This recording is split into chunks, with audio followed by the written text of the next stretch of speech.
You're listening to Systemic Error Podcast. The failure was designed. Hillary Clinton takes vicious swipe at JD Vance. He doesn't know his history, based on an article by David McAfee. Power wants its own crimes rewritten. The story beneath the Snark. The immediate story is simple. Hillary Clinton mocked Vice President JD Vance after he reportedly downplayed Watergate, compared himself to Nixon, and blamed the deep state for Nixon's downfall. She also used the moment to hit Republicans over book bans and their submission to Donald Trump. That is the surface. The political substance is uglier.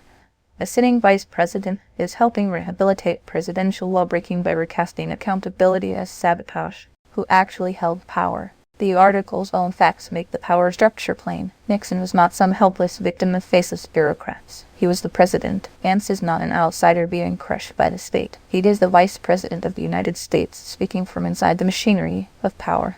That matters because grievance politics depends on a racing hierarchy. It invites the public to imagine that the powerful are the ones under siege, while the institutions they control are somehow neutralized by shadowy forces. That inversion is not confusion, it is political cover. Watergate was not a mystery. Clinton's sharpest point is also the simplest.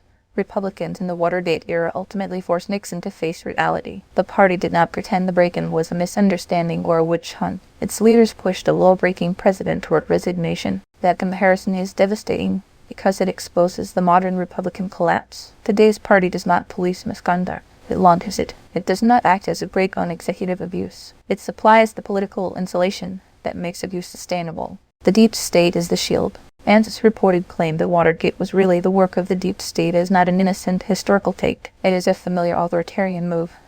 Strip responsibility from the person who made the decision, then assign blame to unelected enemies who cannot both answer back or be held accountable. This is how political misconduct gets transformed into martyrdom. The act itself disappears. A problem becomes the exposure of the act. In that frame, corruption is not the injury. Accountability is. That is the misdirection at the center of the story. The blame is shifted downward and outward, away from the officials with power and onto institutions meant to constrain them. Book bans and weaponized ignorance. Clinton's line about banned books is more than a cheap jab. It points to a deeper tactic.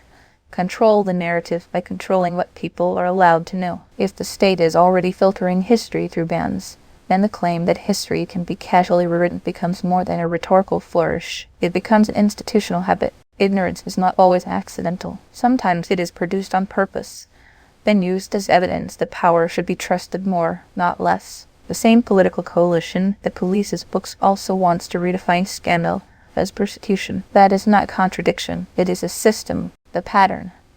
Loyalty over law. The larger pattern here is the merger of executive impunity with partisan obedience. A law-breaking president no longer needs a party willing to confront him. He needs a party willing to lie for him, or at minimum remain silent while he and his allies rewrite the record. That is why Clinton's contrast lands. Watergate showed a political class that, however imperfectly, still recognized that presidential power had limits. The current Republican posture is the opposite. Protect the leader, punish the record, and call the consequences a conspiracy. The real lesson. The story is not about a stray historical mistake by JD Vance. It is about the ongoing effort to turn accountability into victimhood and lawbreaking into legend. When a ruling coalition starts treating its own crimes as evidence of persecution, the problem is no longer bad memory. It is a governing style built on denial, hierarchy, and obedience. You've been listening to Systemic Error. Thanks to Ross Story for today's article, with the automated voice of Liberts. Thanks for listening.